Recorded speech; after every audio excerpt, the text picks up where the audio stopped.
Salam sejahtera kami ucapkan kepada pengurusi majlis, salam keadilan kami ucapkan kepada barisan panel hakim yang sentiasa sedia bersama kami dan salam penghargaan kepada keluarga bangsa yang jauh di mata tetapi tetap dekat di hati.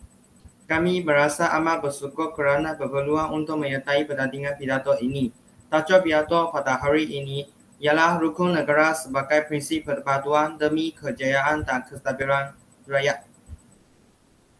Sidang Dewan yang kami hormati, tak tumbuh tak melata, tak sungguh maka tak kata. Rukun negara diperkenalkan berikutan peristiwa 13 Mei 1969 yang melepaskan perbatuan antara kaum di Malaysia dengan tujuan utama untuk membentuk perbatuan yang kukuh. Prinsip-prinsip yang tergantung dalam rukun negara jelas merupakan kunci kepada perbatuan kami demi kejayaan dan kestabilan Malaysia. Oleh hal yang demikian, bagi mengelakkan peristiwa tersebut berulang pakai pisang berbuah 2 kali, maka rukun negara telah ditetapkan untuk menyatu padukan heterogen kaum di negara kita. Sesungguhnya, rukun negara merupakan tongkat untuk membentuk sebuah masyarakat yang bersatu padu pakai awal dengan tebing di negara kita. Persoalannya, bagaimana rukun negara dapat mewujudkan perbatuan dalam kalangan rakyat Malaysia demi kejayaan dan kestabilan rakyat.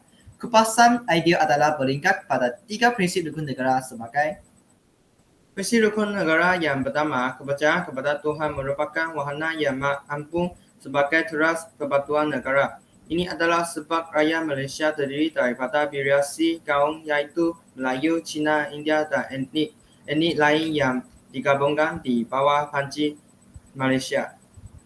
Pemubukan rukun negara kepercayaan kepada Tuhan adalah penting kerana jika pegangan ini sentiasa di hati rakyat Malaysia, maka rakyat akan sentiasa mengikiskan sesuatu yang tidak baik dan menjadi nilai berbuat baik dalam kehidupan. Dengan kata lain, rakyat Malaysia yang mempunyai pegangan agama dapat membezakan antara baik dan buruk seperti kata peribahasa membezakan antara intah dan kaca. Impaknya, setiap warga Kusuma akan berusaha untuk mengeratkan perhubungan antara satu lain bagi betul lekat di hati kerana pegangan agama sentiasa mengajak penganutnya bersatu padu antara satu sama lain tanpa mengira bangsa dan agama. Sudah terang lagi bersuluh, prinsip kepercayaan kepada Tuhan dapat memupuk perbatuan demi kepercayaan dan kestabilan rakyat dalam kalangan warga Malaysia yang terdiri berbagai bangsa dan agama. hadirin yang saya sayangi sekalian. Selain itu, prinsip rukun negara ketiga berbunyi keluhuran perlembagaan harus dititik berat untuk mewujudkan perbatuan negara. Dalam konteks ini, perlembagaan negara merupakan sumber perundangan negara yang tertinggi dan berfungsi untuk melindungi hak dan keistimewaan setiap warga negara. Sesungguhnya, prinsip ini menuntut rakyat menerima, mematuhi dan mempertahankan keluhuran atau kemuliaan perlembagaan negara. Implikasinya, jika setiap rakyat mempunyai nawatu diri untuk berbuat demikian, maka sebuah negara bersatu padu akan wujud di negara kita. Pak kata cendekiawan, kalau tiada angin, masa akan pokok bergoyang. Dalam konteks ini, tiada individu yang terkecuali daripada mematuhi perlembagaan kerana perlembagaan negara Malaysia ini menjadi sumber rujukan dalam segala hal yang ada kaitan dengan sistem pemerintahan, perundangan, kedudukan dan hak sosial ekonomi rakyat berbilang kaum dan agama di Malaysia ini. Pendek kata, perlembagaan yang mulia dan luhur itu wajarlah dijadikan salah satu elemen penting dalam menyatu padukan negara kita demi kejayaan dan kestabilan rakyat. Di samping itu, prinsip keempat rukun negara iaitu kedaulatan undang-undang juga seyogianya sebagai peluru untuk menyatu padukan rakyat di negara kita.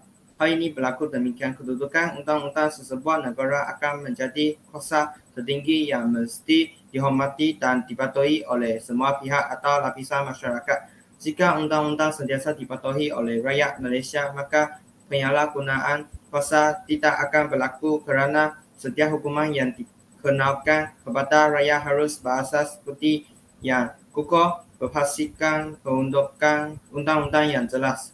Rasanya hak asasi penduduk akan dijaga kerana dan tidak ada penyalahgunaan kuasa berlaku.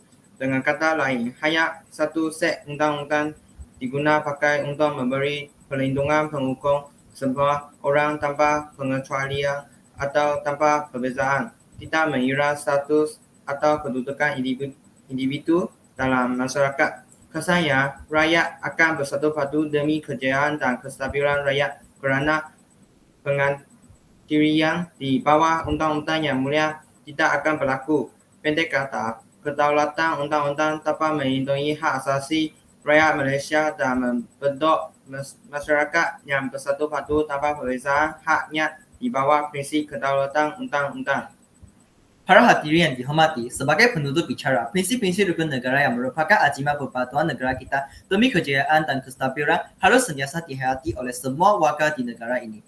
Lantaran itu, semua rakyat harus berusaha mendalami dan menghayati prinsip-prinsip rukun negara agar sentiasa menjadi pegangan dalam usaha untuk merealisasi sebuah negara yang bersatu padu demi kejayaan dan kestabilan negara. Aspirasi ini jika tercapai, maka negara kita bukan sahaja dapat berdiri sama tinggi duduk sama negara-negara lain, malah akan disegani oleh masyarakat global kerana kejayaan persatuan yang tercapai telah mewujudkan kejayaan dan kestabilan rakyat dengan adanya pegangan untuk prinsip-prinsip rukun negara oleh rakyat Malaysia.